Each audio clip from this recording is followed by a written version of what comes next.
Buenos días, chicas. Buenos días, chicos.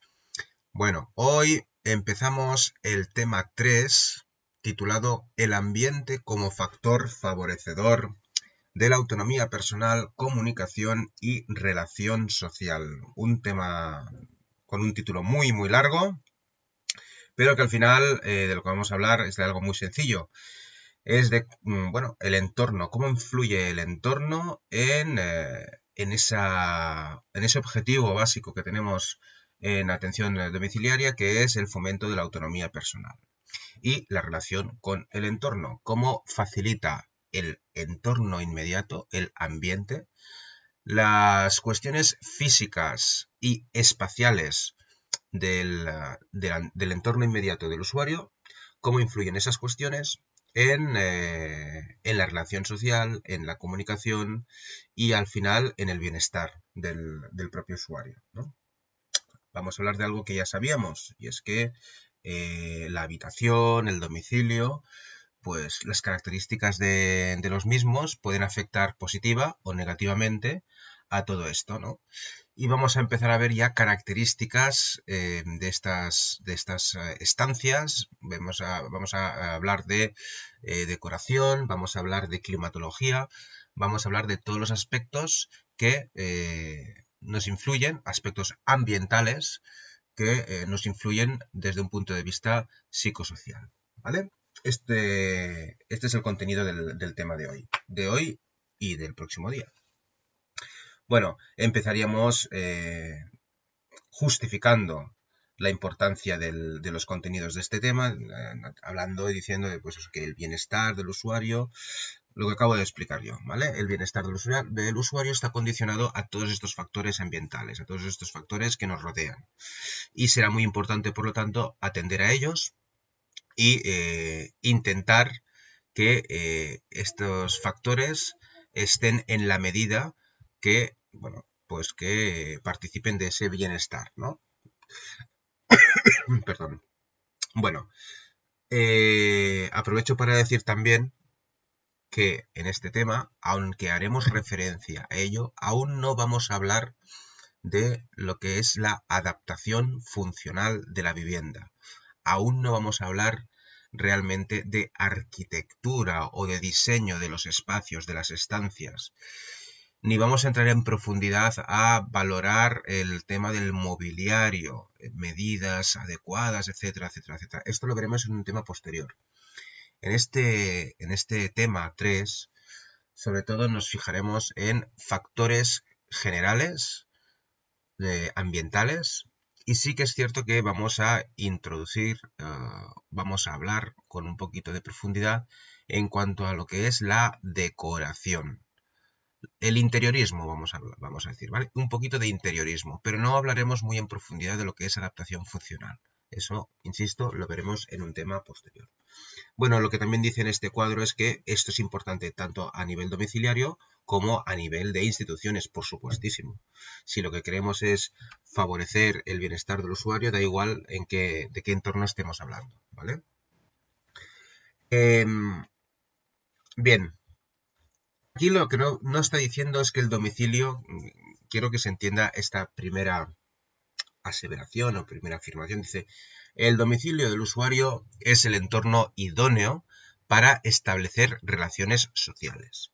Bueno, en el contexto de atención domiciliaria, en el contexto de dependencia, pues lo que quiere decir es que el domicilio se puede adaptar o es fácilmente adaptable para que pueda favorecer o pueda permitir las relaciones del usuario con otras personas, ¿vale?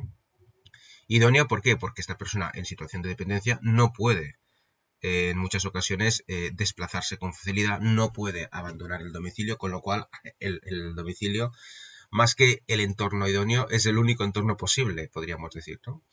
Si cambiáramos esta frase por el domicilio del usuario es el único entorno posible para establecer relaciones sociales, yo entiendo que se entendería mejor, ¿vale?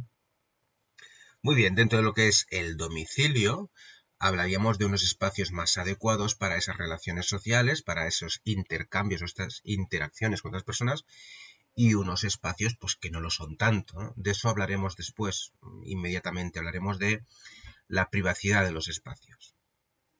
Luego, los espacios también, dice, deben estar adaptados, deben ser acordes o estar equipados de una manera acorde a los objetivos o a las intenciones que se persiguen, ¿no?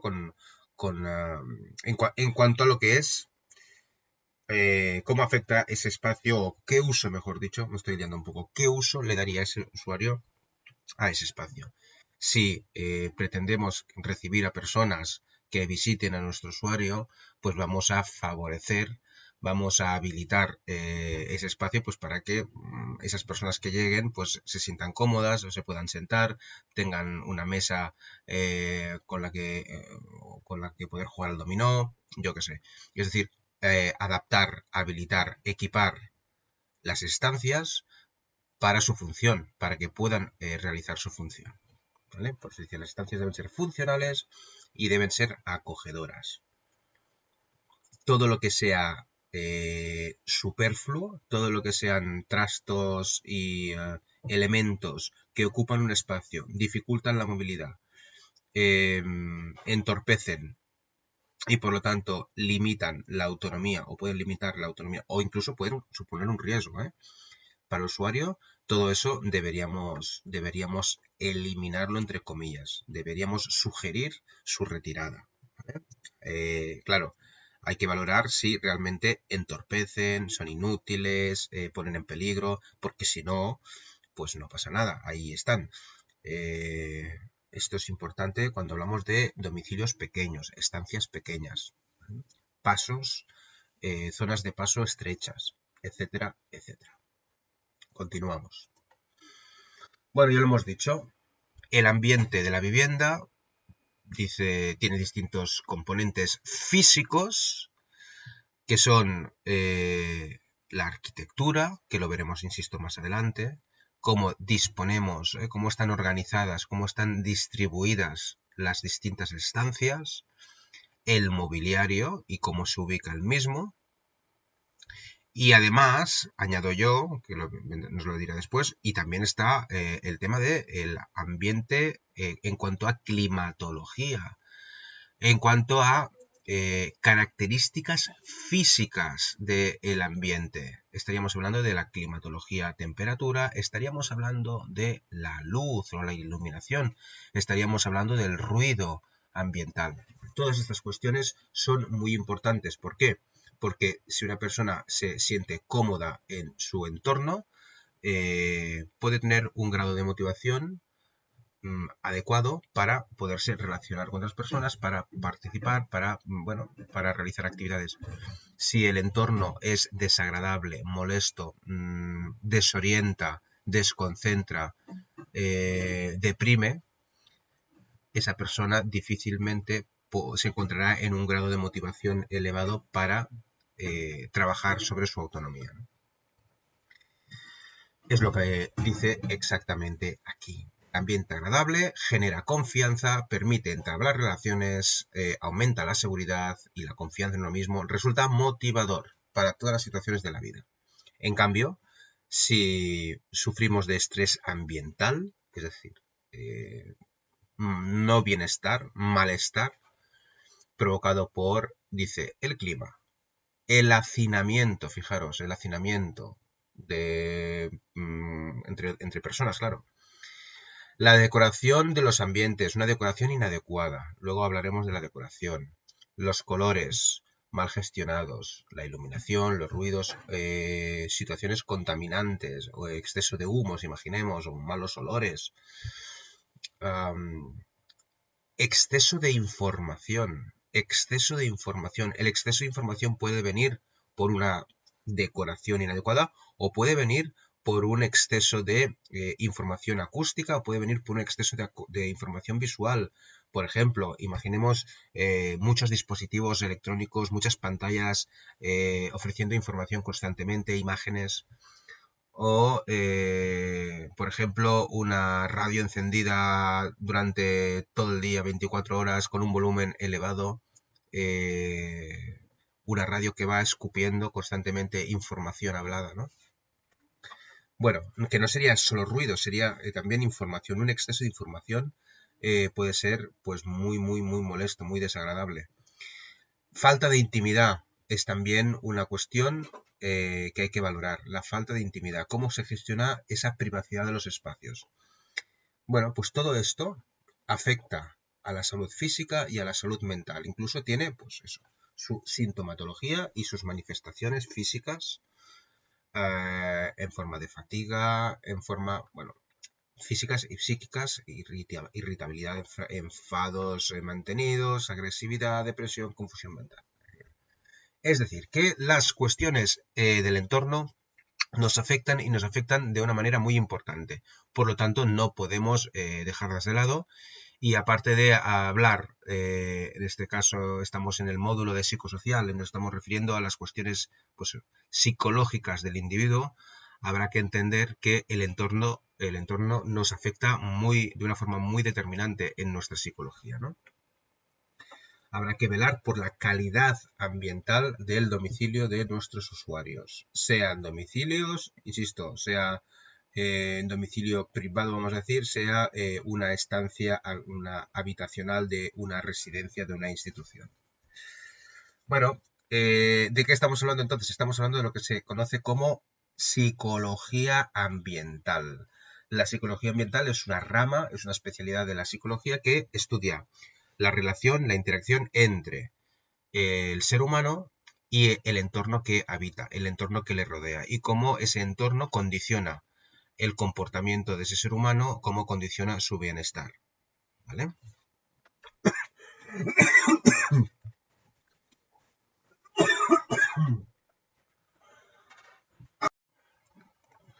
Bueno, posibilidades socializadoras que ofrece un entorno adecuado.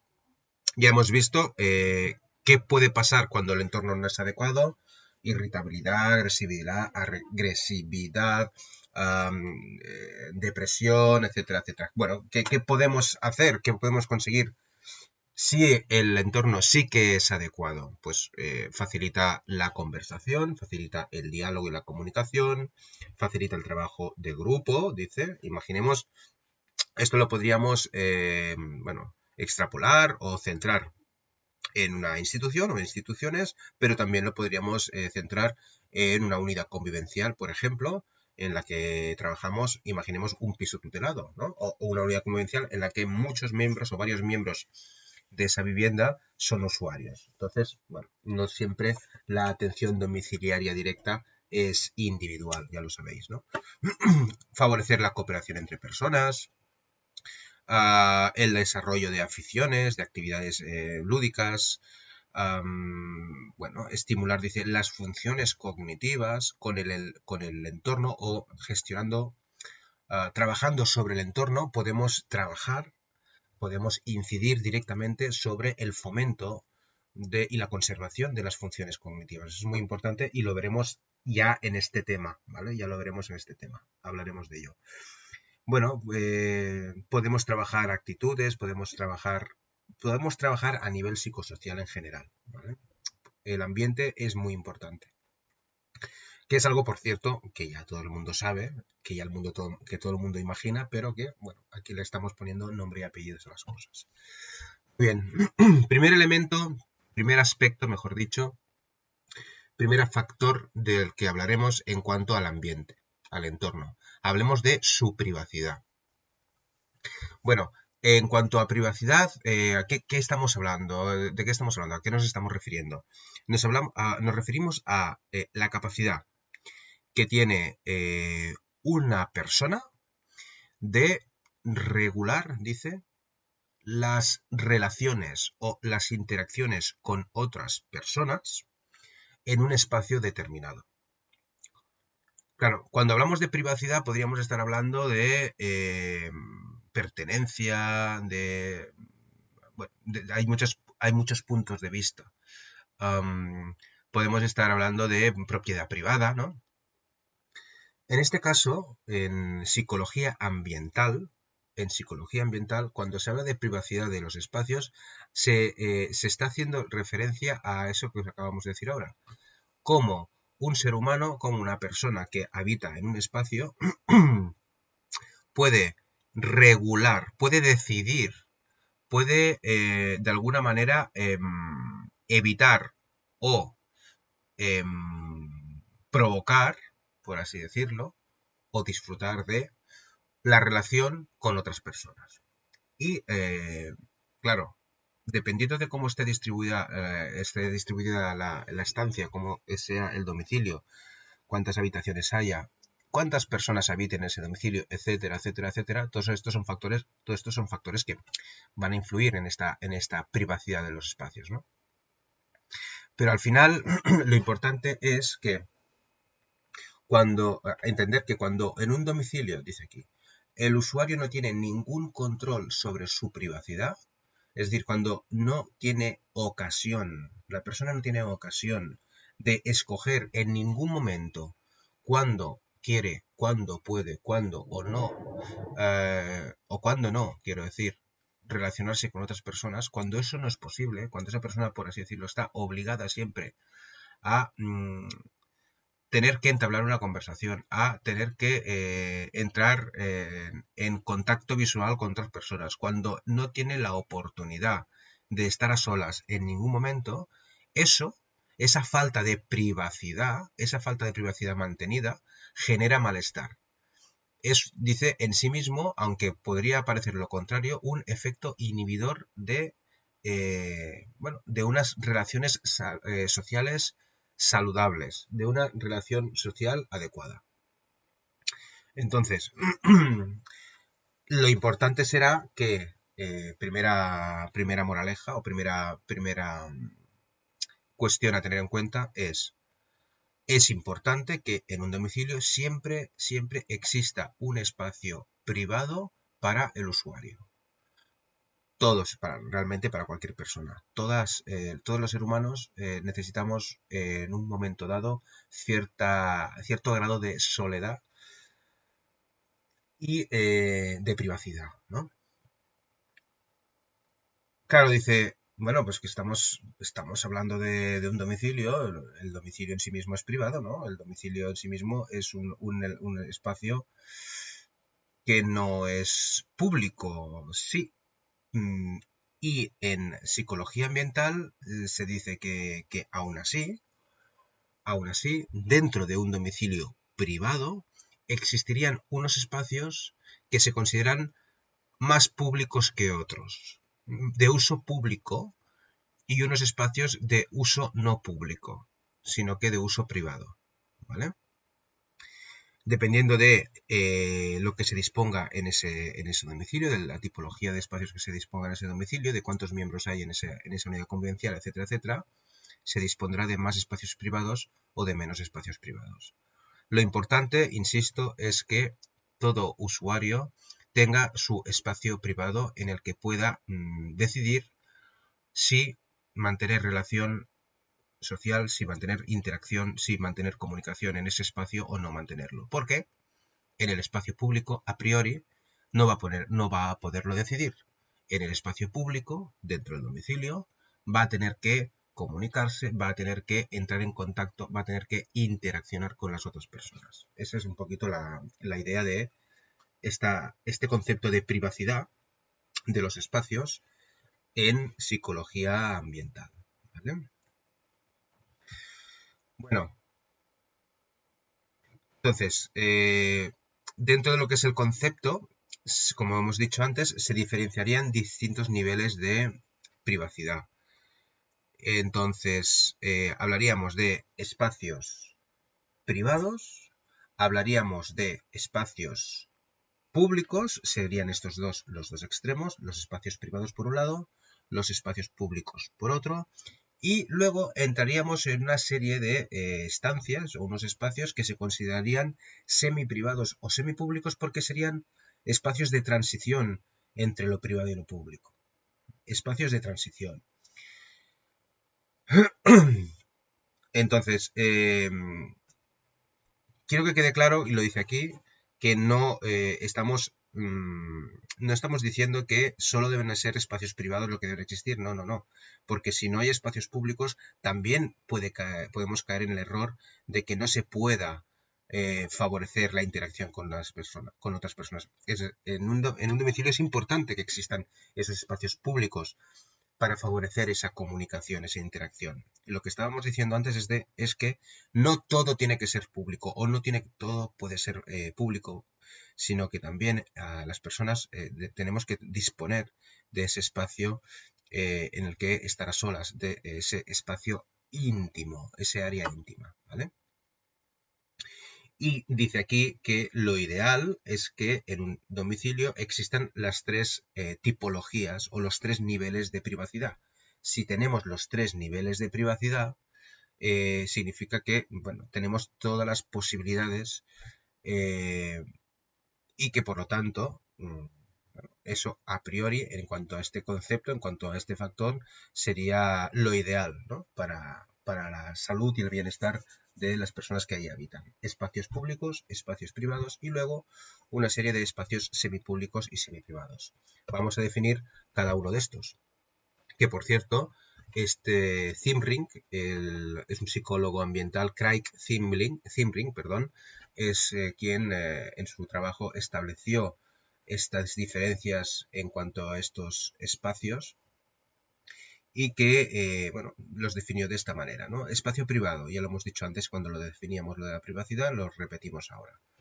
Aquellos que una persona puede regular de manera consciente y efectiva su interacción social con los demás. Fijaros, un espacio privado son aquellos en los que el poseedor, ¿no? Vamos a decir, el poseedor de ese espacio decide si quiere o no quiere, puesto que es privado, en principio él o ella tendrá la potestad para permitir, por así decirlo, que a ese espacio acuda otra persona. Por ejemplo, el dormitorio. El dormitorio de uno o de una, pues no es una zona que se comparta con otras personas si no se quiere, ¿no? No sé si me explico. No es un espacio en el cual circulen otras personas ajenas a nuestro entorno más íntimo, ¿no? Claro, si hablamos del domicilio, esto es fácil cumplirlo. Cuando hablamos de una institución ya sabéis que es más complicado. Pero aún así, el principio prevalece, se mantiene. Otro ejemplo de espacio privado sería el cuarto de baño, el aseo. ¿Vale? Obviamente serían quizás los dos espacios privados por excelencia de un domicilio. Vale. Claro, aquí además dice que se les otorga una característica a los espacios privados, dice, puesto que son los espacios de mayor intimidad y en los que solo accede el usuario o son los propios de cada usuario, sería conveniente que estuvieran equipados, que tuvieran las características que favorecieran el bienestar y la comodidad de ese usuario, es decir, al gusto del consumidor y ajustado a sus necesidades de todo tipo, sanitarias, higiénicas, ajustadas a esas necesidades y bueno, pues para aportarle el mayor grado de comodidad y de bienestar a esa persona, ¿vale? Esa es la característica que añade a la definición de lo que es un espacio privado. Luego tendríamos los espacios públicos, son aquellos en los que los dependientes, dice, están más expuestos. Cualquier persona, un espacio público es aquel en el que cualquier persona está expuesta a tener que relacionarse con otra persona, que sea habitante o que resida en esa unidad convivencial o no, dependiendo de qué espacio público estemos hablando. En cualquier caso, un salón, por ejemplo, un living room, como se dice, ¿no? Son espacios públicos.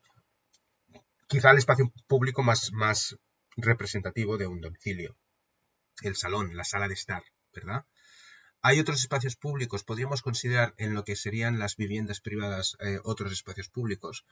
Aquí nos habla de los espacios compartidos, los comunitarios, jardines, entradas a edificios, descansillos, vamos a decir, ¿cómo se llama esto? Escaleras, pasillos, los rellanos, exacto, no me salía la palabra, los rellanos, todas las zonas que puedan ser transitadas por cualquier vecino, sería considerado un espacio público. Dentro de lo que es el propio domicilio, dentro de lo que sería la propia vivienda, ¿cuáles serían los espacios públicos más importantes? Bueno, pues ya hemos dicho la sala de estar, el salón y luego el recibidor. Bueno, el recibidor sería un espacio, podría ser considerado también un espacio público. Los pasillos y demás, pues ya dependería, pero en principio un pasillo sería más considerado un semiprivado. Ahora lo vemos, ¿no? Aquí habla del vestíbulo como otra alternativa. Insisto, el recibidor o vestíbulo dice, aunque, claro, no es el más cómodo, ¿no? Dice, no es el espacio más adecuado para mantener relaciones sociales prolongadas, pero ¿a quién no le ha visitado un vecino o una vecina pidiendo una tacita de arroz o una tacita de sal o un poquito de aceite, ¿no? Y esa interacción se produce en la puerta, se produce en el vestíbulo precisamente. ¿Vale? El momento que el vestíbulo es ese espacio que cualquier visitante tiene que cruzar o por el que tiene que acceder a ese domicilio, pues automáticamente ese vestíbulo se convierte en un espacio público. Pero claro, no es el más cómodo ni idóneo para estar 2 horas de charreta o para jugar al mus, por supuestísimo. ¿Vale? Los espacios semiprivados o semipúblicos son aquellos que constituyen vamos a decir, la transición entre un espacio privado y un espacio público. ¿Vale? Son espacios que digamos, no son tan privados como los privados, ni son tan públicos como los públicos. Esto que acabo de decir parece de perogrullo, pero es que no hay otra manera de entenderlo. Por ejemplo, vamos a poner el ejemplo de la cocina como una estancia que se encontraría en ese estadio de semiprivado o semipúblico. Es decir, la cocina, todo el mundo, cualquier visitante, cualquier foráneo de un domicilio, cualquier persona ajena a la intimidad o sin lazos íntimos con esos miembros de esa unidad convivencial, no tiene por qué acceder a la cocina. Vamos a decir, la cocina es un espacio que no es 100% público o no es tan público como un vestíbulo o no sería tan público como una sala de estar, ¿no? La cocina es un poquito una sala de máquinas, ¿no? Es un espacio bastante íntimo dentro de lo que es una unidad convivencial. Aún así, la cocina no tiene la consideración de una habitación, de un dormitorio, ni tendría la consideración en cuanto a privacidad, por ejemplo, de un baño, de un cuarto de baño personal. Sí, ahora ya sé que me diréis, ¿cómo que no? Un aseo son unos servicios y en todas las casas puede haber un segundo aseo al que bueno, se invita a acceder a aquellas personas que vienen de visita, ¿no? Correcto, pero no es el tuyo personal, no es donde tienes tus cepillos de dientes, no tiene por qué ser así. Cuando no es así, de alguna manera es que estás compartiendo tu espacio privado con un motivo muy concreto con una persona de fuera, ¿no? Es una concesión que hacemos cuando solo tenemos un cuarto de baño, por ejemplo, en el domicilio, lo compartimos con cualquier persona que nos visite, ¿no? Pero si tuviéramos más de un cuarto de baño, posiblemente el nuestro, el personal, el que utilizamos nosotros todas las mañanas, donde tenemos todas nuestras historias, ese no lo compartimos. Compartimos uno que lo tenemos ya preparado y adaptado para esas visitas, ¿no? ¿Por qué? En ese momento, para que os fijéis, es un ejemplo de cómo gestionamos los grados de privacidad en un domicilio. ¿Vale? Vale, dice, no solo la distribución de las estancias o las características o qué sentido le damos o qué uso le damos a las estancias es importante para mantener o establecer estos grados de privacidad. También es importante, dice, claro, cómo utilizamos los distintos separadores. La diferenciación del espacio con distintos niveles de la privacidad favorecerá que se den relaciones sociales a distintos niveles. Esta es otro matiz que se añade, ¿no? Dependiendo de la estancia en la que estemos, la relación que se produce o la interacción que se produce puede ser distinta, ¿no? Es un matiz interesante. No vamos a tener, puede ser que no tengamos el mismo tipo de intercambio, interacción o relación en un dormitorio que en un salón, ¿no? Correcto. O en una cocina, correcto. O en un vestíbulo respondiendo al vendedor de enciclopedias y diciéndole que no nos interesa, ¿no? Es un tipo de interacción que se produce con un estilo, de una manera, con una finalidad y que nada tendrá que ver con otra interacción que tengamos en un dormitorio con una persona pues, a la que hayamos invitado a esa estancia. Es decir, que las estancias también condicionan o también pueden condicionar el tipo de relaciones que tenemos o viceversa. Las relaciones pueden condicionar a qué estancia acudimos, ¿no? Bueno, el primer concepto yo creo que ha quedado bastante claro. La idea sobre todo es, el resumen que haría yo de todo sería, bueno, es importante que existan espacios privados, es importante que haya una coherencia en la distribución de espacios entre privados, semiprivados o semipúblicos y públicos. Y luego sería importante hacer un uso de cada espacio según el tipo de interacción que se pretenda, ¿no? Y en este sentido sería importante si existe algo de desorientación o una conducta inadecuada al respecto, pues sería interesante ayudar a los usuarios a llevar a cabo un correcto uso de esos espacios. Y ya está. En principio, lo importante y saber conocer ejemplos de espacios y la importancia de ello es interesante para efectos de evaluación, ¿vale? O sea que el tema de los grados de privacidad del domicilio es importante. Avancemos. Vamos a las condiciones ambientales y cuando hablamos de condiciones ambientales hablamos de luz, ruido, ambiente, en cuanto a climatología, en cuanto a temperatura. Estos elementos que hemos comentado antes. Condiciones o características físicas que influyen de una forma muy determinante en el bienestar de cualquier persona, ¿vale? Iluminación, humedad también, ventilación o falta de ventilación, ¿vale? Todo ello es importante y habrá que tenerlo en cuenta. Empecemos hablando de la iluminación, la luz. Bueno, la luz es importante, por supuesto. La luz influye en el bienestar, por supuesto. La luz afecta a la salud de las personas o la falta de luz, por supuesto. Todas estas cosas ya las sabemos. En cuanto a un domicilio, dice, bueno, lo ideal sería que haya una predominancia de luz natural. La luz natural es muy saludable y muy necesaria. La falta de luz natural se puede suplir con la luz artificial, pero aún así se considera preferente la existencia de luz natural. La luz interesa que en un domicilio sea lo más difusa posible, es decir, que cubra con todas las zonas. Es interesante, por lo tanto, evitar en un domicilio zonas de especial sombra o con sombras acusadas. Lo ideal es evitarlo, tendría que estar muy justificada la sombra. No se me ocurre ahora, pero bueno, no sé, puede ser que por algún motivo, por el almacenamiento de algún producto, por algún tipo de práctica especial, sea interesante no tener luz en un espacio, pero en principio lo que se va a recomendar siempre es que en aquellas zonas a las que no llegue la luz natural debería instalarse una luz, un punto de luz de refuerzo, luz por lo tanto artificial, ¿vale? todo esto son cuestiones muy básicas.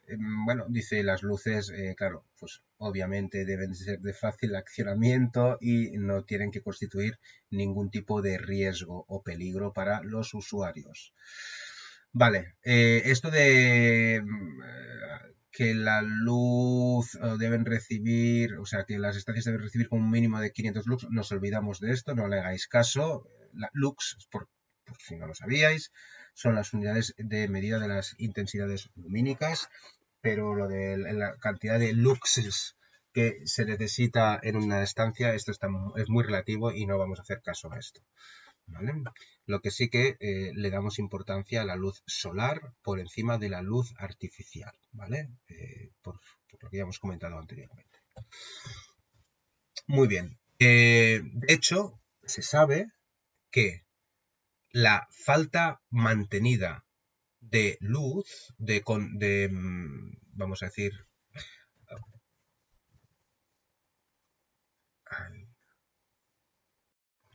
de exposición a la luz, una falta de exposición mantenida a la luz, se relaciona con una patología, con un cuadro, más que una patología, es un cuadro de trastornos que se conoce, se llama trastorno afectivo estacional.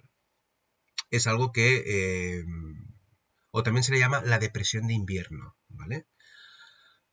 Bien, se ha demostrado que si una persona no recibe luz, sobre todo luz natural, está muy relacionado con la luz natural, durante un tiempo prolongado, bueno, su estado de ánimo se ve pues más deprimido, ¿no? Está menos motivado, más apático, etcétera, etcétera.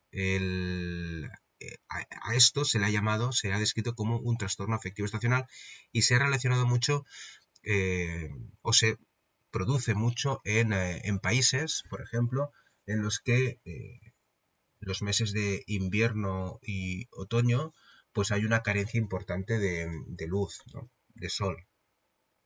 El norte de Europa, Reino Unido, por ejemplo, es donde más casos se producen de este trastorno, ¿no? En cambio, nosotros en el sur, pues, por suerte, este problema no nos toca de cerca, ¿no? Porque tenemos muchas horas de sol a lo largo de todo el año.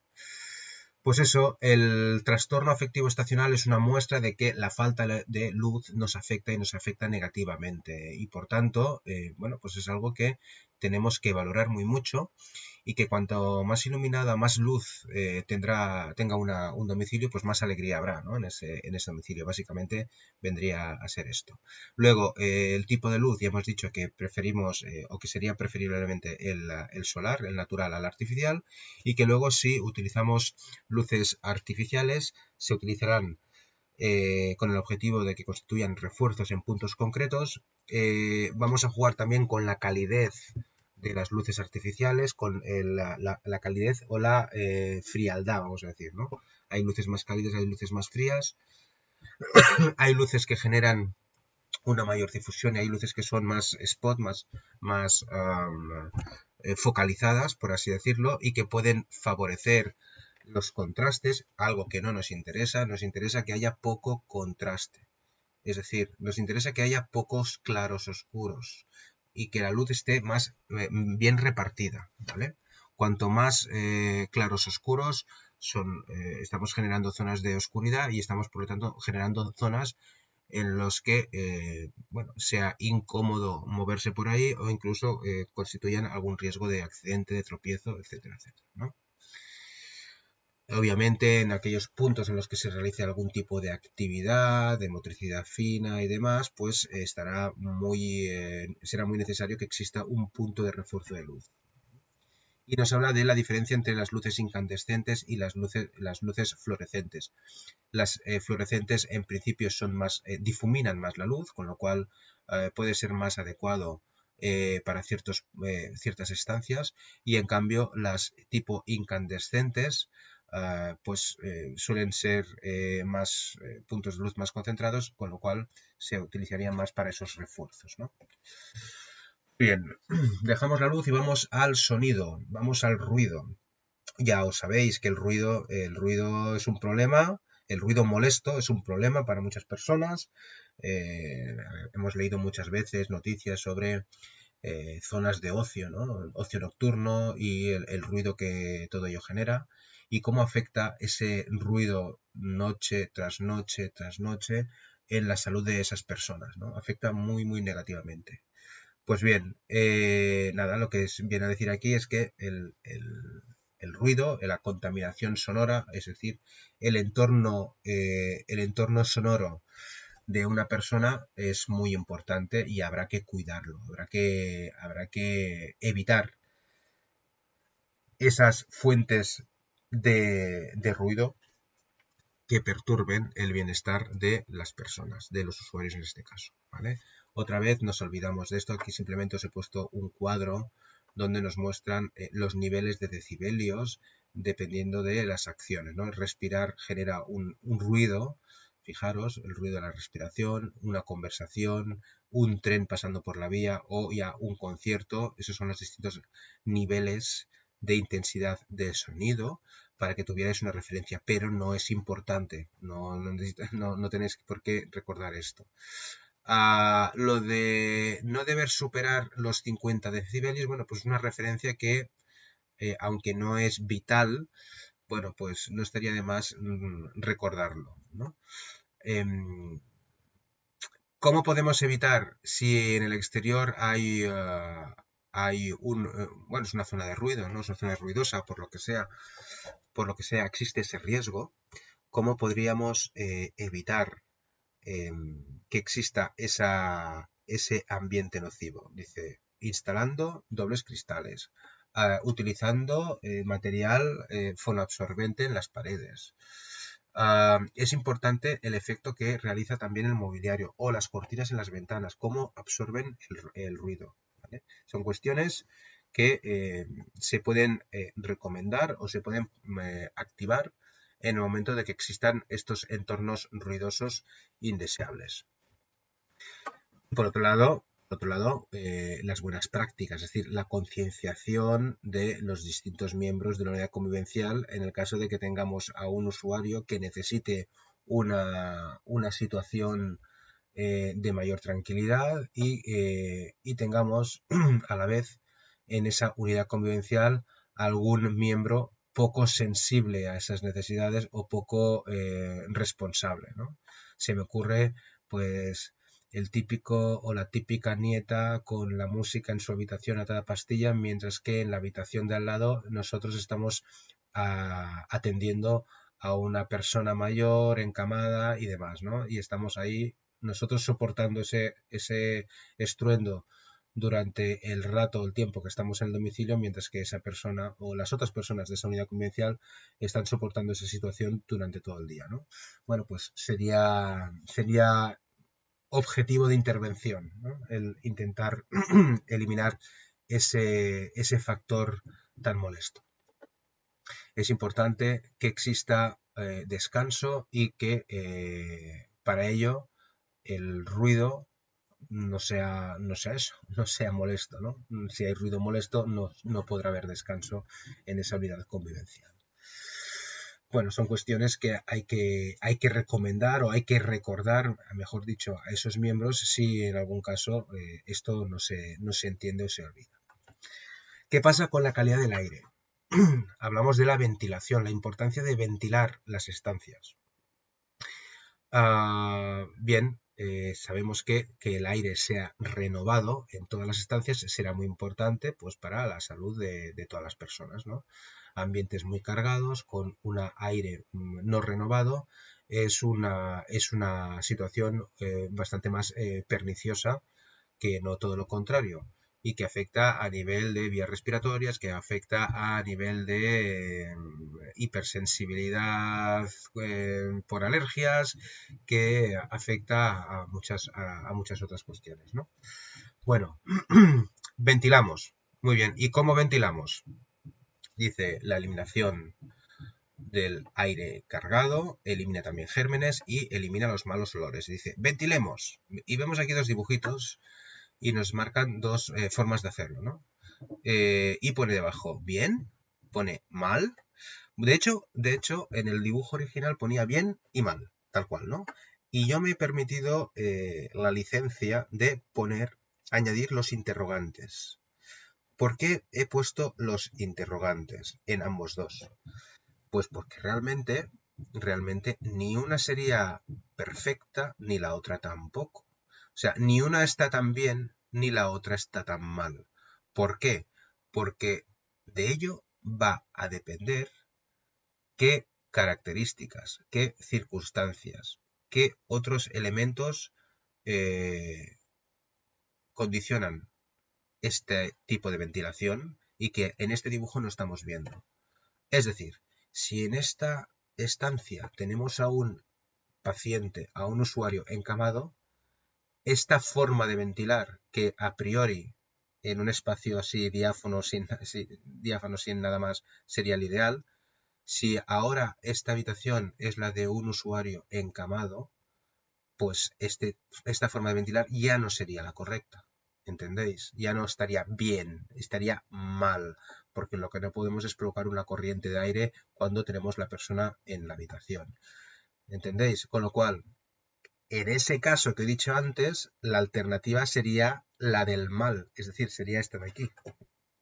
Todo porque, insisto, no se puede generar esa corriente de aire. Eso ya lo sabíamos, ya lo habíamos dicho. Entonces, sí, lo ideal para ventilar sería generar corrientes de aire para que se ventile más rápido y mejor, pero no siempre va a ser posible, ¿vale? No siempre va a ser posible. En cuanto a la temperatura, bueno, perdón. Esto también es muy personal y muy relativo, pero sí que se considera, hay una consideración en cuanto a que la temperatura idónea de una estancia está alrededor de los 21, 22, 23 grados, ¿vale? Está en los 23 grados, 22, grados, vamos a dejarlo como nos lo dice aquí el manual este. 22 grados se considera una temperatura de confort, ¿vale? Entonces se considera que a esa temperatura en el interior del domicilio, bueno, esa temperatura es la que debe existir en casi todas las estancias, excepto en la habitación o dormitorio, donde se considera que 1 grado o 2 grados más de temperatura puede ser más adecuado, ¿vale? Para facilitar, dice, el sueño, el descanso, el letargo. Así que temperaturas por debajo de esos 20 grados serán temperaturas no adecuadas, y unas temperaturas por encima de esos 25 o 26 grados son temperaturas tampoco adecuadas. Así que por frío o por calor, la temperatura puede afectar al bienestar de las personas, ¿vale? Eso ya lo sabemos y lo padecemos todos más o menos en nuestras pieles, en nuestras carnes, cuando hace mucho calor en verano o cuando hace mucho frío en invierno. Así que no nos tienen que... Eso ya lo sabíamos, ¿no?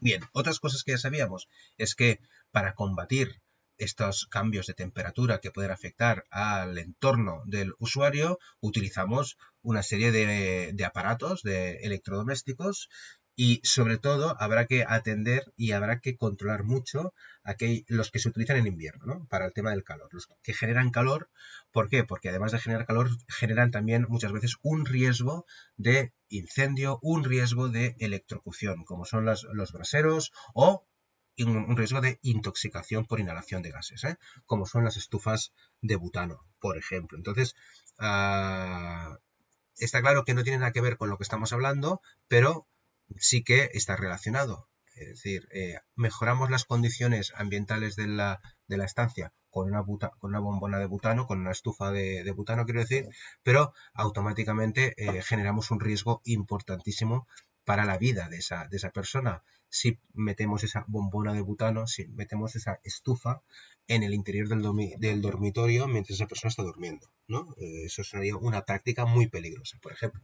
De esto hablaremos también más adelante en los temas de prevención de riesgos domiciliarios, en este caso, no laborales. Muy bien, recordemos que las personas mayores tienen dificultad en lo que es la regulación de la temperatura corporal y por lo tanto, bueno, pues es más fácil el desarreglo, es más fácil el tener una mala decisión a la hora de, bueno, de acondicionar ese entorno, ¿no? Luego, añadido a esa falta, o sea, dificultad que tienen para la hidratación, todo ello en los meses de verano es un problema. Por eso, la condición ambiental además afecta muy rápidamente a la salud física de las personas, ya lo sabéis. El frío nos lleva al resfriado y de ahí nos puede llevar a una situación complicada para una persona de edad avanzada, ¿no? Es por lo tanto la temperatura uno de los más importantes, uno de los factores físicos y ambientales más importantes para el bienestar de los seres humanos. De todo lo que hemos dicho hasta ahora, tenemos aquí un ejemplo a modo de historieta entre una cuidadora y un usuario que se llama Agustín, y nos explica el ejemplo, nos da una información previa sobre cómo es el entorno del señor Agustín. Dice que el señor Agustín tiene problemas de alergia al polvo, que duerme en una habitación enmoquetada, con grandes cortinajes en las ventanas, que la temperatura está a 27 grados, aunque se ventila a diario.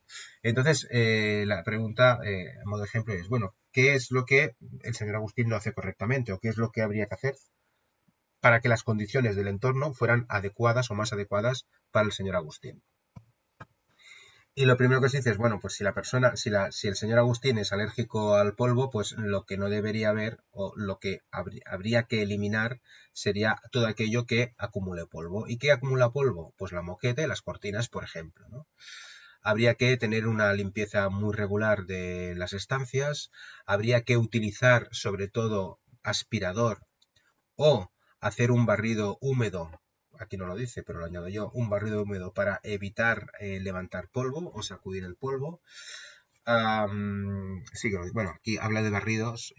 Yo he dicho barrido, aquí habla de bayeta húmeda que atrape el polvo en los muebles, ¿vale? Pero un barrido húmedo también sería una opción. Que los 27 grados quizás son algo elevados y se podría bajar un poquito la temperatura, igual sería mejor. Y luego, la ventilación de las estancias, pues aunque ya se hace y se hace correctamente, pues se debería mantener el tiempo suficiente para que fuera efectivo, ¿no? Bueno, pues eso es un poco la traducción a hechos prácticos de lo que estamos hablando aquí. Estamos hablando de la luz, estamos hablando de la temperatura, estamos hablando de la ventilación, estamos hablando de aspectos que pueden o no pueden ser modificables, pero que si lo son, si está en nuestras manos como auxiliares de ayuda a domicilio poder sugerir cambios en estas condiciones para mejorar el bienestar de nuestros usuarios, pues estará en nuestras competencias hacerlo, ¿vale? Bien, pasamos a el siguiente aspecto, el siguiente factor que también se sabe que condiciona el bienestar, condiciona la motivación, condiciona el estado de ánimo, vamos a decir, de los seres humanos, es el color. El color nos afecta, el color nos influye, sí, se sabe que sí, más o menos, de una manera más determinante, perdón, o una forma menos determinante. Bueno, pues también dependerá de las personas, ¿no? Eso es bastante relativo, pero sí que está aceptado por todo el mundo que los colores condicionan, modifican nuestro comportamiento.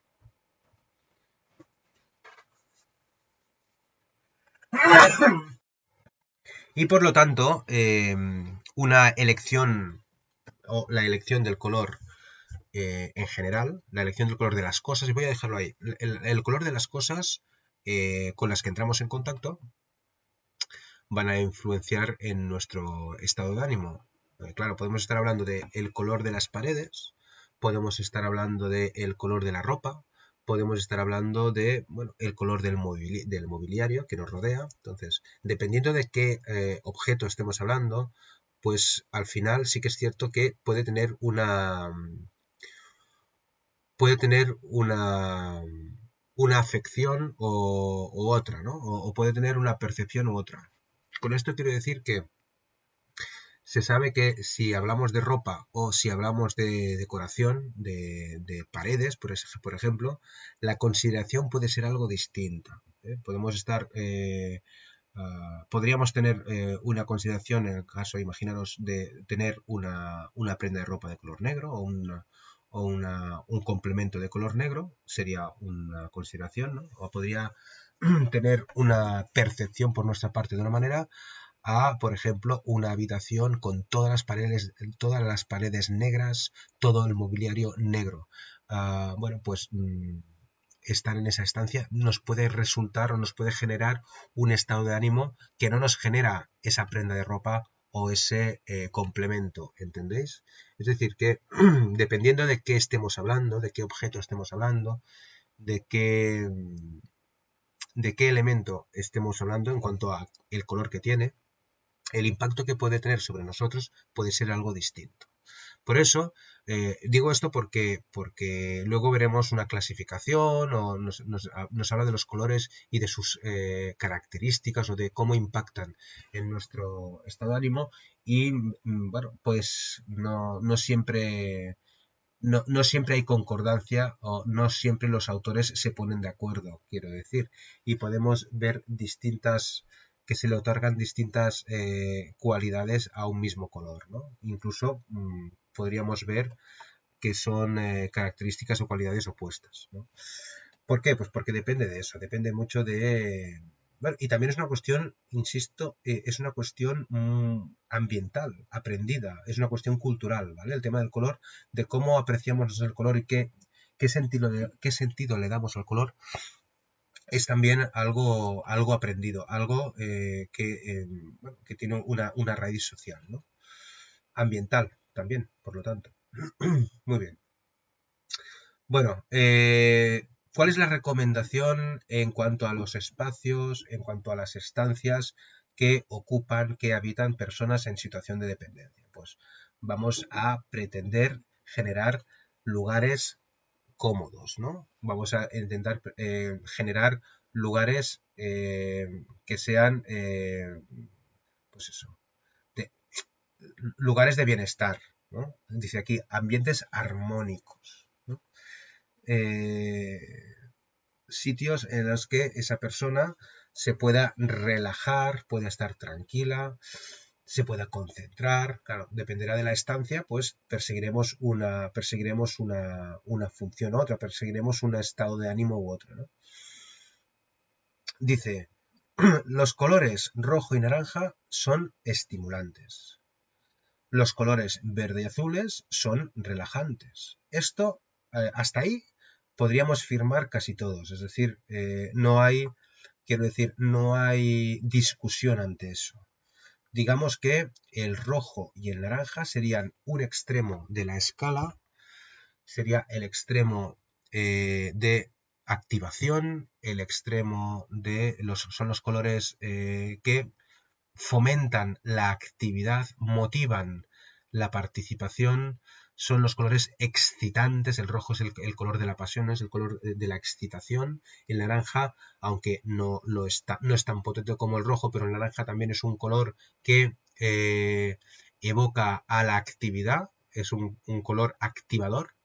Y en el otro extremo de la escala de los colores tendríamos el verde y el azul. El extremo total sería el azul. El azul es más relajante que el verde, aunque el verde también es muy relajante. El azul es un color que nos lleva al letargo, ¿no? Al descanso.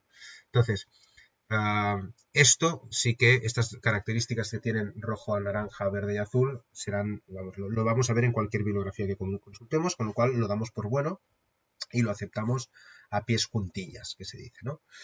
Entendiendo estas características de estos colores, pues la recomendación es clara y es evidente, ¿no? Pues dependiendo de la estancia que queramos decorar, pues la predominancia de estos colores en una u en otra generaremos esos efectos, esos estados de ánimo sobre las personas. Por lo tanto, dormitorios, habitaciones, vamos a buscar colores verdes, vamos a buscar colores azulados, zonas en las que nos interesa que haya actividad que estimulen a las personas a realizar ejercicios o el que sea, pues colores naranjas, amarillos, rojos, serían colores que eso, provocarían esa actividad, ¿no?, en las personas que reconocen y absorben esos colores.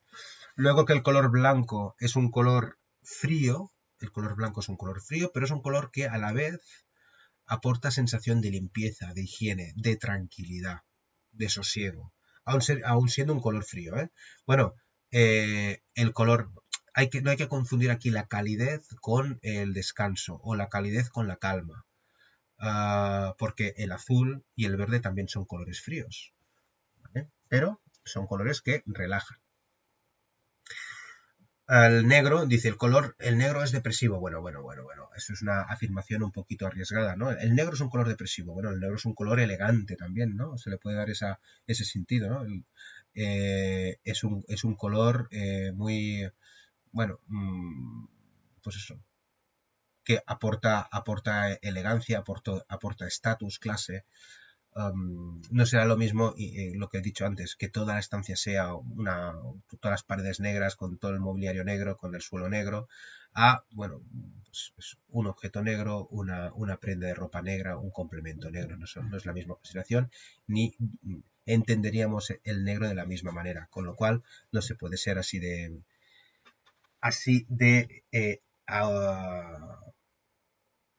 tan taxativo, ¿no? El color negro no tiene por qué ser un color depresivo. Todo depende del uso que se dé de ese color negro. Hablando de los colores y de las tonalidades de los espacios, del cromático, el tono cromático del espacio, aquí habla del contraste. Bueno, es un matiz que poco tiene que ver, la verdad, poco tiene que ver con lo que estamos hablando, de el impacto que el color ejerce sobre el estado de ánimo de un usuario, de una persona. Aquí nos habla, más que del impacto sobre el estado de ánimo, de la funcionalidad del color para con el sentido de la visión. Es decir, hay muchos usuarios que son sensoriales visuales y que el color, o cómo gestionemos el color, o cómo se decore esa estancia, cómo se pinten las paredes, le ayudarán a esa persona a manejarse mejor en el espacio. Con lo cual, en este caso, hablaríamos de algo interesante para el tema que estamos. Acordaros, el ambiente como factor favorecedor de la autonomía personal. Una persona con problemas de visión en un espacio en el que el color del entorno le impide moverse con facilidad, le impide reconocer los distintos objetos, pues está mal, es un entorno mal trabajado para esa persona. No le ayuda en su autonomía personal. ¿Entendéis? Entonces, buscando un alto contraste, el alto contraste del entorno ayuda a las personas a diferenciar. Personas con restos visuales serán más capaces de poder diferenciar la forma sobre el fondo, ¿vale? Entonces, colores claros, paredes con colores claros, quiero decir, paredes sin estampados, les facilitará la identificación de los objetos y por lo tanto mejorará su calidad de vida, ¿vale? Y su autonomía personal. Lo que os decía antes de lo de los colores, esta escala, no os voy a preguntar más allá de, si les pregunto, quiero decir, más allá de lo que es el reconocimiento de esta escala. Esto es lo mínimo que podemos recordar y aprender en cuanto al uso de los colores. ¿Qué es lo importante? Lo importante, no tanto en lo que dice aquí de letargo, inactivo, frío, desmotivado, bueno, significa, pues eso, descanso, ¿vale? Desactivación, ¿eh? Y que el azul es más inactivador, por así decirlo, más relajante que el verde, pues sí, pero eso no significa que el verde no sea un color relajante. Apático, poco motivado, bueno, entendiendo el contexto, pues lo aceptamos. Perdón, me he ido otra vez ahora y así, vuelvo al sitio. Luego tendríamos el amarillo, que sería un poquito la tierra de nadie, pero que es un color, dice, normal, acostumbrado, natural, rutinario. Estas palabras hacen referencia a el estado de ánimo que genera, ¿no? Al sentido que se le otorga al color o a lo que provocan. Es decir, hay un poquito de mezcla, ¿no? de aspectos relacionados con el color. Lo cierto es que el color amarillo, los colores pastel, los colores crema, son colores que aportan calidez a las estancias, que aportan sosiego, ¿no? que aportan acogimiento, generan ambientes acogedores, con lo cual tenemos que saber que vamos a recomendar muchas veces estos tonos en las salas de estar, en los salones, en los comedores, estos tonos pastel, caramelo, vainilla, ocres, ¿vale? Porque no son ni todo lo relajantes que pueden ser los azules y los verdes, ni son todo lo activadores que son los naranjas y los rojos. El naranja es un color que te pone las pilas y el rojo no te pone las pilas, te pone otras cosas. Es decir, que te lleva un poquito más allá, ¿no? Es bastante potente. El rojo es un color muy potente. Bueno, pues nada, aquí tenemos estos 4 ejemplos básicos, obviamente, son 4 colores básicos y que si los manejamos adecuadamente vamos a hacer que el entorno de nuestros usuarios sea más cómodo o sea más, vamos a decir, más adecuado para lo que pretendamos, ¿no? Dejamos el color.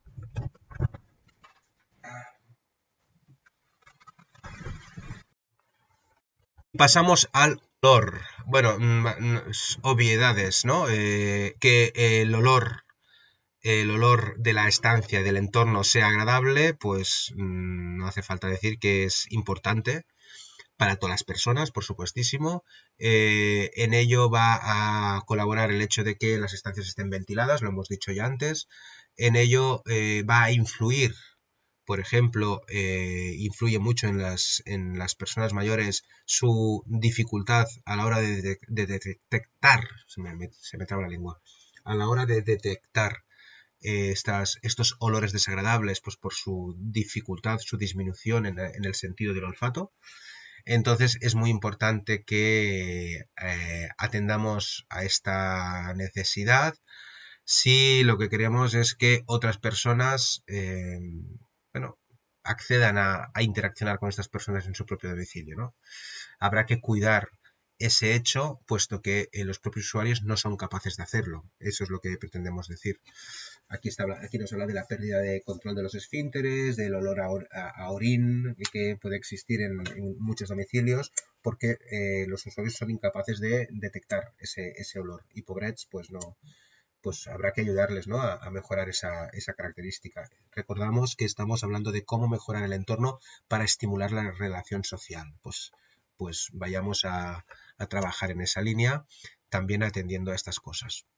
Luego nos habla de, pues eso, puede resultar adecuado o muy útil la utilización de plantas, de flores, de los ambientadores, ¿no? Bueno, pues sí, el olor es importante para el bienestar de las personas y habrá que tenerlo en cuenta. Aparte de lo que hemos visto hasta ahora, hemos visto el ruido, hemos visto la luz, hemos visto el color, hemos visto el olor, la temperatura. Bueno, otros elementos que forman parte del entorno de una unidad convivencial y que pueden tener un efecto positivo sobre la motivación de los residentes, de los usuarios. Dice, el acceso al exterior, o mejor, o lo podríamos decir como la capacidad, o mejor dicho, las posibilidades de interacción con el exterior. Las posibilidades de interacción con el exterior. Se cree que cuantas más posibilidades de interacción se tengan con el exterior, mayor conexión con eso, con la vida, con el exterior, con la sociedad se van a mantener, se van a establecer y eso genera bienestar, eso genera estados emocionales adecuados eso es motivador para las personas que mantienen esos lazos, ¿no? Esa conexión. Es por ello que se considera muy importante la existencia de ventanas, de cristaleras. Es decir, que visualmente las personas podamos observar al exterior. No sé si os pasa a vosotras, pero una casa, una estancia sin ventanas, todo solo con luz artificial, sin la posibilidad de mirar a través de la ventana y tener un paisaje bonito, por ejemplo, o un horizonte lejano. Y la única opción que tienes cuando miras por la ventana es la finca que tienes a 15 metros de, ¿no? Todo eso tiene un impacto sobre el bienestar, sobre el estado anímico de las personas. Creo que todos estaremos de acuerdo en que preferiríamos poder mirar por la ventana y ver, pues eso, el horizonte de las montañas verdes, ¿no? A lo lejos, o poder ver el cielo, o poder ver el mar, ¿no? O poder ver un jardín bonito, ¿no? Es decir, que lo que vemos a través de las ventanas también impactan sobre nuestro estado de ánimo.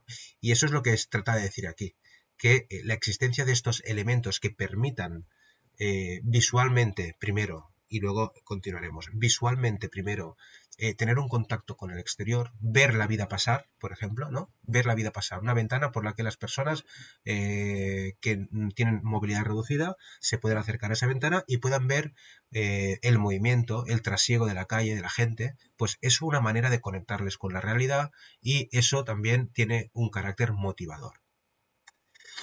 Por otro lado, el poder oír los ruidos externos, el poder sentir la luz, incluso las personas invidentes sienten la luz y la necesitan igual que nosotros.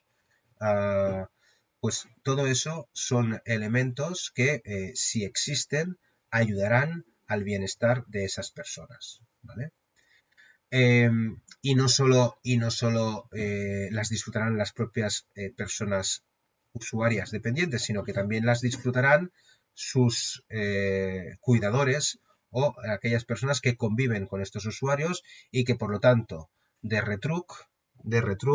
carambola, de rebote, si estos cuidadores están felices, tranquilos y viven en armonía, esa alegría, ese bienestar se traslada también a las personas que están cuidando, ¿vale?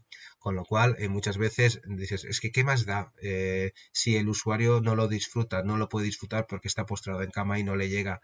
Sí, pero lo que le llega a esta persona es el estado de ánimo de la persona que la cuida. Y bueno, pues si esa persona que le está cuidando está sometida a estos elementos, a estos factores desagradables, ese estado de ánimo negativo le está llegando y le está afectando directamente entonces, bueno, perdón, indirectamente, le está afectando a nuestro usuario, ¿verdad? Aquí vemos un huerto. Claro, si decimos que el contacto con el exterior a través de una ventana es positivo, fijaros si será positivo, si será positivo el poder manejarse en un jardín, el poder pasear por un jardín o incluso el poder mantener y trabajar en un huerto. Se sabe que el contacto con la naturaleza es muy, muy, muy positivo para las personas en general, ¿vale? Entonces, el huerto, la plantica, la tomatera en la terraza, pueden ser actividades que sean altamente motivadoras para personas en una situación psicosocial o situaciones psicosociales debidas a otros problemas, por supuesto, puede ser, o no, algo, algo tocadas, ¿no? Bueno, entonces, digamos que contacto con los elementos de la naturaleza, sea cual sea el tipo de contacto, un contacto físico, por tacto, el escuchar el piar de los pájaros, el oler la planta, a la tomatera, cuando está verde, verde la tomatera, ese olor intenso que tiene, el color de los árboles, el color del cielo, el atardecer, el amanecer. Todo eso son estímulos que no hay que tomar como mínimos, que no hay que tomar como poco importantes. sino que hay que darles una importancia trascendental en lo que son los factores que influyen en el entorno, en el ambiente de una persona dependiente. Dicho esto, hablamos ya de lo que es la decoración. Si decimos que todo influye, si decimos que el entorno influye en cuanto al color, en cuanto a la temperatura, en cuanto a... ya hemos dicho, sobre todo cuando hablábamos de los colores, hemos dicho ya algunas cositas sobre el fondo y la forma, cómo impacta el color en el estado de ánimo, etcétera, etcétera, pues también será muy importante cómo colocamos, qué elementos constituyen ese entorno. Hablamos de interiorismo en este momento, ¿no? Dice, la decoración de un ambiente produce efectos en el estado de ánimo de las personas y también, por supuesto, influye positiva o negativamente en las interacciones que se pueden establecer en esos espacios. Entonces dice, en un entorno, en un contexto, mejor dicho, de apoyo psicosocial, en un contexto de atención a la dependencia y de apoyo psicosocial, habrá que atender a la decoración como un elemento de trabajo, como un elemento, dice, motivador para el dependiente. Todo importa en atención psicosocial si del entorno estamos hablando. Dice, esto es importante, esta secuencia que pone aquí es interesante. Dice, la manera que cada persona decora es una manera, yo la resumo, es algo muy personal, ¿no? Nosotros tenemos los elementos que tenemos porque nos gusta tenerlos y nos gusta tenerlos como los tenemos, ¿no? Con lo cual, y eso no significa que no sea favorable, es decir, eso no significa que nos vaya bien. Es más, muchas veces tenemos una decoración y esa decoración era, bueno, de la forma que fuera, y nos afectaba de la forma que nos afectaba hace unos años y la mantenemos igual, no ha cambiado esa decoración, pero nosotros sí que hemos cambiado. Nuestras necesidades son distintas. Y puede ser que una situación que genera dependencia genere unas nuevas necesidades y esa decoración no las satisface porque esa decoración no ha cambiado, se ha mantenido como antaño, ¿no? Eso es lo que suele suceder, sobre todo en casas con personas mayores que son atendidas en sus domicilios, ¿vale? Bien. Pero no hay que olvidar que esa decoración está como está porque el usuario así lo decidió en su momento. Estamos en su entorno privado, su decisión. Con lo cual, primer punto, la decoración nos informa, nos da información sobre las preferencias, sobre los gustos, dice aquí habla de ideologías, nos da información sobre la familia, sobre los familiares, sobre las vivencias, sobre las experiencias vitales de esa persona. Al final, la decoración es una vía de información muy importante para las profesionales de atención domiciliaria, ¿vale? Con lo cual se tiene que tratar, dice aquí, se tiene que tratar siempre, siempre con respeto, pero también sabemos que si esta decoración no le es favorable a nuestro usuario, si no le ayuda a mejorar su autonomía personal, habrá que proponer un cambio, habrá que proponer una modificación de esta decoración, ¿no? En cualquier caso, primero, mantener actitud respetuosa, en primer lugar, para comprender el contexto, para comprender cuál es la situación y cuáles son las preferencias de nuestros usuarios. Pero eso no quita que no debamos intentar sugerir, modificar alguna cuestión si consideramos que esa cuestión está afectando negativamente a ese usuario. Pero eso ya vendría después. Esto lo hablamos también en su día, ¿verdad? ¿Por qué? Porque nuestro objetivo es mejorar el bienestar de las personas y si el propio usuario no es consciente de ello, ahí estamos nosotros para recordárselo, ¿no? Para ayudarle a conseguir ese bienestar. Bien, en cuanto a decoración, dice, decoración ideal. Claro, esto en términos generales, de una manera genérica, porque la decoración ideal no existe. Existe la decoración preferida por cada uno de nosotros, pero la ideal, ¿esto qué significa de decoración ideal? Pues no existe, ¿no? Esto es muy relativo, esto es muy subjetivo. Eso sí, se entiende, se considera que en términos generales, una decoración ideal para casi todos los seres humanos sería una decoración sosegada, una decoración sin estridencias, ¿vale? Una decoración comedida y además una decoración que sea funcional. Eh, Sobre todo, cuanto más pequeños son los espacios, más funcional tiene que ser esa decoración. Menos posibilidades tenemos de llenar espacios con elementos que sirven solo para acumular polvo, ¿vale? Um, bueno, sí, que le aportan, tienen una vertiente estética, por supuesto, pero cuanto más pequeños son los espacios, más recargados se convierten en espacios recargados y lo de la estética pasa a ser algo también muy relativo. Pero bueno, se entiende la idea, ¿no? Vamos a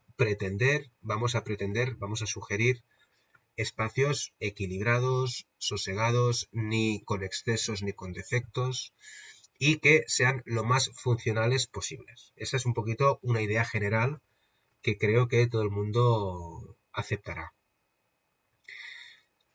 Dice, intentar transmitir una sensación de acogimiento, una sensación de, pues, un espacio acogedor, ¿no? Generar un espacio acogedor que provoque estados de ánimo de bienestar, de relajo. Esa es un poquito la idea.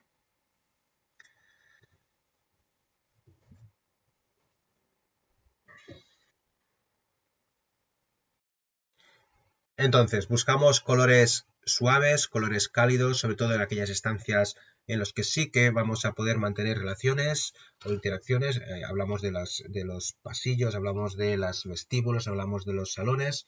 Buscamos unos tonos más fríos para las zonas de descanso, ¿vale? Bueno, y podemos utilizar algún tono un poquito más subido en cuanto a activación en despachos, en zonas de trabajo. Bueno, eso también es muy relativo, pero en general lo que sí que prevalecerá será ese objetivo de equilibrio, ¿vale? Equilibrio en la decoración. En cuanto a su funcionalidad, es interesante que haya espacio suficiente para todo aquello que exista, todo aquel mobiliario que existe en esa estancia y para un tránsito normal y para un uso normal de la estancia. Dependiendo de lo que se haga en esa estancia, lo lógico es que haya el espacio suficiente para realizar, ¿no? esa función. Con lo cual, todo lo que es la decoración, todo lo que son los elementos que no tienen una función específica, pues deberán permitir que se pueda realizar esa función en esa estancia, esa actividad en esa estancia. Dice, no entorpezcan sus posibilidades de movilidad. Además, el tema dice en general, esto también es un concepto general, flores, plantitas, aportan calidez a los espacios. Esa es una de las características que tienen. Le dan un toque de color verde que difícilmente a veces se puede obtener con otros elementos y además le aportan calidez, ¿no? Son elementos vivos en espacios inertes y eso, pues, son acogedores, ¿vale? Lo que hay que evitar, dice, es el exceso decorativo. Claro, volvemos a generalizar, ¿no? Y podemos entrar en domicilios, de hecho lo vais a hacer, en los que la decoración es brutal. Es decir, parecen tiendas, parecen museos, parecen tiendas de anticuarios, en la que los elementos, los artilugios, los objetos ocupan todos los rincones de las estancias, ¿no? Para esa persona eso resulta opresivo, para esa persona eso le resulta desconcertante, pues posiblemente no, pero posiblemente esa persona padezca de algún trastorno, claro. Entonces, Claro, en ese caso concreto, si retiráramos todos esos elementos, pues igual le generamos una situación de ansiedad, un descontrol en su trastorno, ¿no? Por eso es muy relativo todo. Pero en condiciones generales, en condiciones normales, es decir, en los que no haya ningún tipo de trastorno, se entiende que espacios recargados pueden resultar eso, opresivos, pueden generar una sensación de opresión, de ahogo, y eso habrá que evitarlo y habrá que pues, un poquito simplificar, ¿no? La idea es un poquito simplificar esos elementos decorativos. Todo ello tiene que estar aceptado, todo ello tiene que estar consensuado, todo ello tiene que estar negociado con los miembros de la unidad convivencial. Y al final, como siempre, es una decisión que toman ellos y nosotros lo que hacemos es intentar hacerles ver que esa es la buena decisión, pero la decisión la toman ellos, ¿no? Nosotros simplemente nos limitamos a sugerir mejoras, no a ponerlas en práctica si el usuario no está de acuerdo en ese cambio. Por último, dice, el objetivo es mantener un espacio lo más visualmente limpio, despejado y cómodo, pero que siga siendo acogedor y que refleja, y esto es muy importante, esta última parte de la frase, y que refleja la personalidad propia de los miembros de esa unidad convivencial. Es decir, por activar, por implementar estas modificaciones, estos cambios en la decoración, lo que no puede suceder es que esa casa, ese entorno, pase a ser irreconocible por los propios miembros de la unidad convivencial. Eso es lo que no puede suceder. Es decir, no podemos, ni tampoco podemos decorar un espacio para un usuario a nuestro gusto, ¿no? No es nuestro espacio, es su espacio. Y al final eso no hay que olvidarlo. Es muy importante recordar siempre que no tienen que prevalecer las preferencias de los miembros de la unidad convivencial y nunca, nunca las preferencias de los cuidadores sociosanitarios. En cuanto a esto que estamos hablando de la decoración o del grado de decoración o el volumen o digamos la aplicación o la implementación de cambios en la decoración, habrá que ser cuidadoso, sobre todo en aquellos casos en los que existe deterioro cognitivo, desorientación, confusión, como por ejemplo en pacientes, en usuarios con Alzheimer, por ejemplo. Puede ser contraproducente realizar cambios significativos en esa decoración, también en la distribución del mobiliario, por ejemplo, o los colores de las paredes, en personas que se encuentran en situaciones de deterioro cognitivo importante, porque les puede generar una sensación de pérdida y de desorientación absoluta.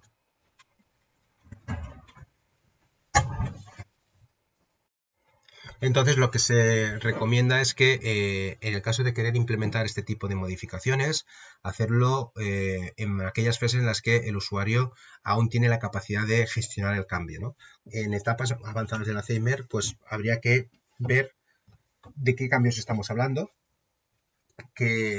cuál sería y valorar cuál sería el impacto de esa modificación, porque puede ser realmente contraproducente. ¿Vale? Recordemos que la orientación es una capacidad cognitiva que habrá que trabajar con nuestros usuarios cognitivos y que el entorno puede afectar positiva o negativamente a ello. Y lo que no puede ser es que con nuestras decisiones estemos empeorando esa situación, ¿no? Bueno, por último dice aquí, siempre orientará hacia la mejora del bienestar por supuesto, siempre se orientará hacia la mejora del bienestar del dependiente, con lo cual, si esos cambios afectan negativamente, mejor será revisarlos. Y luego dice, en todos los casos, evitar elementos decorativos que puedan tambalearse o caer. De esto hablaremos también más adelante, sobre lo que son las medidas de seguridad, ¿no? El tema de los riesgos y los peligros domésticos, pero obviamente, y dependiendo del tipo de usuario del que estemos hablando, la seguridad en cuanto a los distintos elementos decorativos será muy importante. Insisto que lo veremos con más profundidad más adelante. Bueno, aquí hace una pequeña descripción de las estancias principales. Hablaremos del salón, hablaremos del dormitorio básicamente. Esto es una avanzadilla a lo que veremos en un tema posterior, una avanzadilla sobre lo que sería adaptación funcional. Y en este caso se centra solo y exclusivamente y no quiere profundizar mucho más en otras cuestiones. Digo, se centra sobre todo en lo que es esa decoración, ¿no? Que es lo que nos ocupa en este tema. Todo lo que es materiales, tipos de materiales y demás, es cierto que lo veremos más adelante en adaptación funcional. Aquí, insisto, nos centramos en lo que es decoración, aunque alguna cosa se escapa, ¿no? Bueno, vemos salón y vemos habitación, dormitorio, y de momento en este tema no tocamos ninguna estancia más. Las tocaremos más adelante. En cuanto al salón, lo he comentado antes, tonos cálidos, vainillas, cremas, ocres, importancia de las cortinas. Las cortinas, siempre deberían haber cortinas. ¿Por qué? Porque las cortinas también depende del tipo de luz que entra y de cómo entra el sol por la ventana, ¿no? Pero la cortina filtra la luz, implica una fuente de difusión, porque la cortina lo que va a hacer es difuminar la luz y repartirla al interior de la estancia. Además, evita que entre la luz directa y pueda provocar un deslumbramiento en personas que pueden ser más sensibles a ello. Eso sí, hay que evitar, por otro lado, cortinas especialmente gruesas, especialmente grandes, sino que hay que buscar puntos intermedios, ¿no? Que realicen su función, pero que tampoco eviten de una manera importante la entrada y el aprovechamiento de esa luz natural. En las zonas en las que se comparta espacio pues, para hablar y demás, una mesa es importantísima. En cuanto a los elementos de asiento, siempre serán más recomendables los sillones que los sofás. Los sillones altos o más tirando altos que no un sofá, porque un sofá es bajo, suele ser bajo. Luego, además, en los sillones tenemos reposabrazos, lo cual facilitan tanto el sentarse como el incorporarse.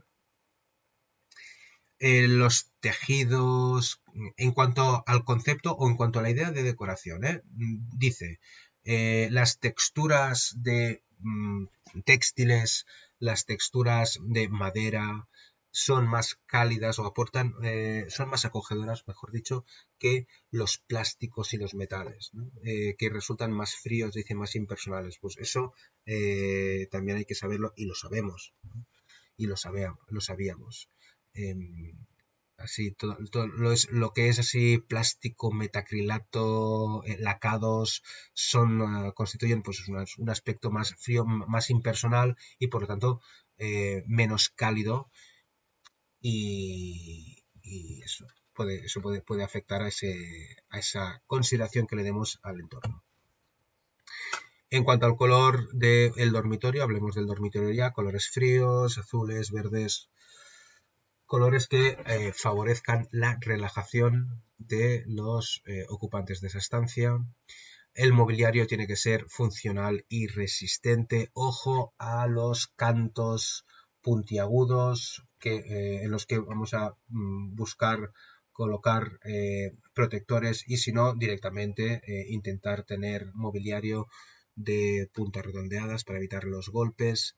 Si esa persona o si ese usuario está en su habitación y tiene poca posibilidad de salir de la habitación, sería conveniente facilitar un sofá o una butaca o una silla o un butacón con reposabrazos para poder recibir visitas en su habitación. Recordar que estamos intentando fomentar la relación social.